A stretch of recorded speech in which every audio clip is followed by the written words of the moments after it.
This video is for you if you are just getting started learning Spanish and you're unsure how to put a routine together, or if you've been at it for a while but you're just not happy with your progress and you feel like there is something missing from your routine. I'm going to help you identify what that element is right now.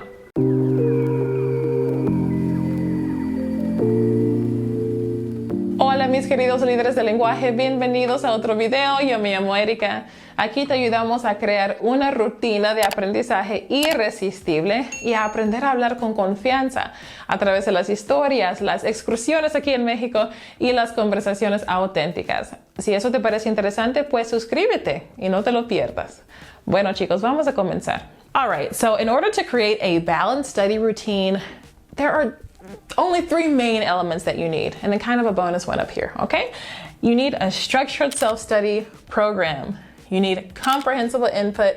You need frequent speaking opportunities with corrections, and you'll need a reference material within that. Let's go one by one, and I want to point out that here we are zooming out, okay? There is so much that we could say about each one of these elements, but I really want you to get an idea of the overall framework that will help you reach fluency, okay? These are just really basic elements that you need to make sure that you include in your routine. So let's start with a structured self-study program. This could be a video or audio course, okay? So an online program, an app, okay? There are lots of those nowadays. You could be taking classes, okay? One-on-one structured classes or group structured classes that are going in order, kind of taking you step by step. What about a step-by-step type of textbook, okay? That's leading you through different lessons and helping you continue to progress in your knowledge. When we talk about a textbook, we're not talking about a book that could be considered a reference material, such as a grammar book or a book of travel phrases or Mexican idioms, right? These are all books that can be helpful as references, right? You can pick and choose kind of what you need to learn from them. We're talking about a textbook that, will take you step by step through the language, okay? So there are lots of options. Which one is best? It's completely going to depend on you, what motivates you. It depends on so many different factors. But here is what I really want you to keep in mind. Make sure your resource is comprehensive. You really only need one in this category. We don't need more than one. Make sure it's comprehensive, okay? What do I mean by comprehensive? Well, make sure that it helps you and it covers reading, writing, listening, speaking, grammar, pronunciation, and vocabulary, okay? All of these linguistic elements. Now, I have a little asterisk here beside speaking because, as we mentioned, we are going to get into these frequent speaking opportunities. So you don't have to freak out if your structured self-study program is not really heavy on the speaking, but it would be really nice if it included at least some prompts to help you, asking you to repeat things, maybe pausing so that you can voice your response out loud, encouraging you to formulate responses and then speak them out loud. Those kinds of prompts are really helpful, but you absolutely can yourself make sure that you're including speaking simply by repeating what you're hearing, by reading out loud what you're seeing. When we start to look for something comprehensive, we can automatically start to eliminate certain choices. If you are working with a textbook that has no audio to go with it, okay, there's no way you can hear dialogues, there's no way you can hear the words that are in this book, how are you going to learn how to pronounce them? If you're trying to speak what you're seeing, how are you going to know that you're pronouncing it correctly? What about your listening, right? You're not hearing anything. So if you were working with a textbook with no audio, you would definitely have to be looking into supplementing with something else, okay? So that you make sure that this is comprehensive. What if you're working with a teacher or an app or a book or a course that is really heavy on the grammar? So it's teaching you, the rules, it's teaching you how to use all of this grammar, but not really how to have a conversation, okay? We're not really having dialogues and conversation, stories, context. It's just a lot of rules and exercises. Well, okay, we have our grammar covered, maybe our writing, but what about reading, just authentic text and listening and, the vocabulary that's going to help you actually, have the words that you need to have conversations. We may be missing a lot of those elements. So the point is, when you're looking at your structured self-study program, try to pick something that is comprehensive or as close to comprehensive as you can make it. You also need comprehensible input. What is comprehensible input?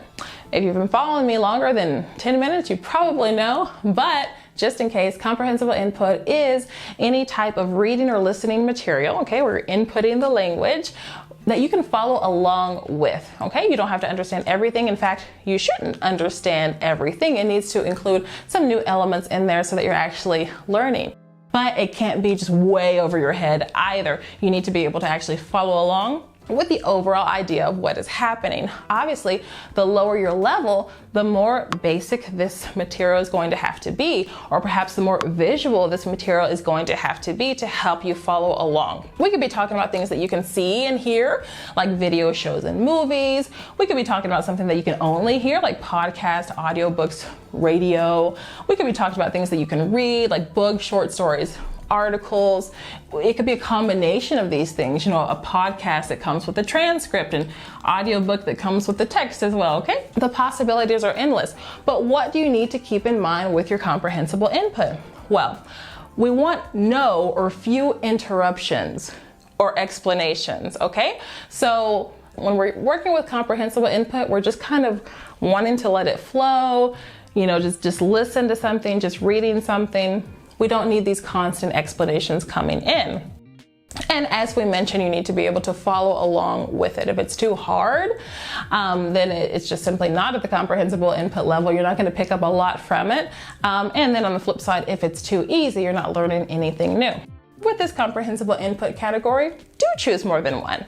Whereas I said here, one is fine, I want you reading a variety of things. That's going to help you progress faster and just hear different accents, hear different people, or hear about different subjects that you're personally interested in. So there's just no limit in this comprehensible input category, whereas we want to get really careful and not have multiple resources in the self-study category because it leads to overwhelm and it leads to us just simply not progressing with anything, okay? Now, our kind of final category here is frequent speaking opportunities with corrections.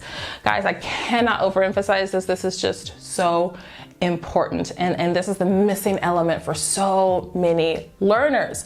You see, you know, they'll find that app, they'll find that course, you know, they may say, yeah, you know, sometimes I like listen to YouTube videos and sometimes, you know, I have like this book of short stories and I still can't speak. Okay? Sometimes it's just that you're not speaking, all right? You're not kind of taking all of this knowledge that's going into your head and practicing it, all right? It's really hard to actually develop this speaking skill without actually practicing it, okay? And I want to emphasize here this word frequent, all right?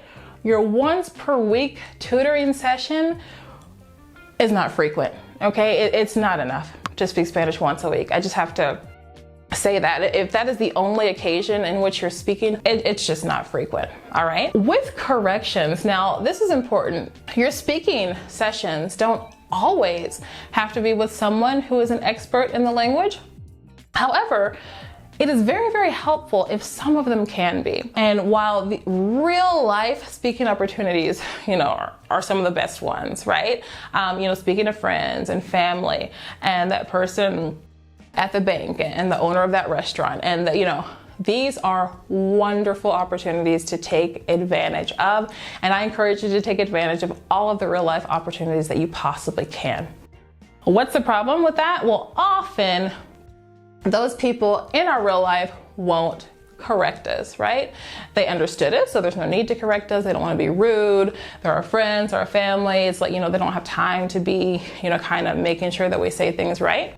So as much as I want you to take advantage of the real life opportunities, for many people, especially, you know, if you haven't yet developed that ability to self-correct, if you're not consuming the Spanish for hours a day to the point where you develop this ability to self-correct because you can so easily hear when you're saying it wrong because you've heard it right so many times, okay? We want to get to that point where we can just really easily self-correct. But until we do, it's really helpful to be able to have speaking opportunities with corrections and frequent. I did a video recently about a lot of different ways in which you can practice speaking. So these are just a few. The most important thing is that it is frequent and fun, all right? I don't want you to dread these speaking opportunities. So often I'll talk to learners who live in a Spanish-speaking country. They are surrounded by speaking opportunities, or they live in areas with a high population of Spanish speakers, but they're not taking advantage of those opportunities. I understand that 100%, okay? World-class introvert right here. So I want you to find a way for you to be able to speak frequently, for it to be fun, for you to look forward to it, for you to be able to get those corrections that you need. This is actually why we developed the Caminos Conversation Club, and one of the reasons why it just keeps growing every single day, and we just keep adding more sessions to it and have more learners coming in. I believe is for these reasons, that our learners are recognizing the importance of these frequent, daily, if possible, opportunities, okay? It's fun, it's frequent, and relevant, okay? We're talking about situations that we encounter every day. Family, food, travel, work, meeting someone new, all these things that really apply to everyone, mixed in with a little bit of art and culture to make it interesting. I'm super, super proud of the Conversation Club that we have developed because it's giving our learners this opportunity. I have more information below. You're free to check it out if you'd like to join us there. The final element that you'll need is a reference material. Super simple, guys. You do not need to overcomplicate this. It could be like what we were talking about before, some kind of physical book that you may happen to have, okay? Maybe you have a grammar book, maybe you have a book of phrases, maybe you have a physical dictionary, all right? Or it could be just a free online tool. I really like SpanishDictionary.com, WordReference.com, something like that is all you need. Why? Because your reference material is going to be helpful for your self-study program when you don't understand something or when you want to just go deeper. Your reference material is going to be helpful with your comprehensible input. Again, because what did we say? You can follow along, but there are new words in there. How are you going to find out what they mean? Well, you can look them up, right? So you just need some kind of reference material, some kind of dictionary. Learn to be independent. Learn to find out some explanations for yourself. The more independent of a learner that you can get, the better off you will be long-term for learning your language to fluency. Your reference material is going to be useful for your speaking opportunities because you can prepare for them. Now, life is all about spontaneity, right? We can't plan for everything, but we can for some things. For example, in our Conversation Club, we do have weekly themes. You can see the vocabulary and the conversation prompts ahead of time so that you can kind of think, how would I answer that question? What words would I need?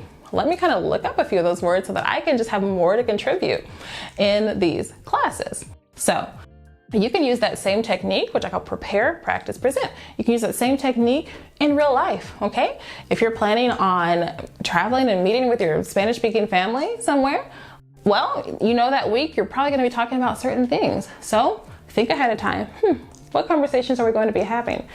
Is there vocabulary that I know I'm going to need and I'm going to be missing? Maybe I can just look up a few of those words ahead of time and be more prepared. That's where your reference material comes into play. So, to review, you need a structured self-study program. You need comprehensible input. You need frequent speaking opportunities with corrections and a reference material. That's it. What do you have? What don't you have? Are you auditing your personal routine as you watch this video? Let me know in the comments, what have you discovered is missing? And again, if you'd like for me to help you with any of these, except this one, I don't have a reference material yet. I'll have to look into that for the future. If you'd like me to help you with any of these main 3 categories, I'm happy to do so, okay? My team and I have built out programs that can help you put all of this together. We have all-in-one types of systems so that you don't have to piece together anymore. You can just come in and learn with us. Or if you have something that you're really, really enjoying doing, maybe you have, an audio course that you just love. It's really helping you, but you know that you're missing the frequent speaking opportunities. Well, we can help you with any element that you are missing as well. Again, I'll include information here below. And if you'd like just kind of a free cheat sheet that goes over this so that you don't forget it and you could audit your routine every time you feel stuck.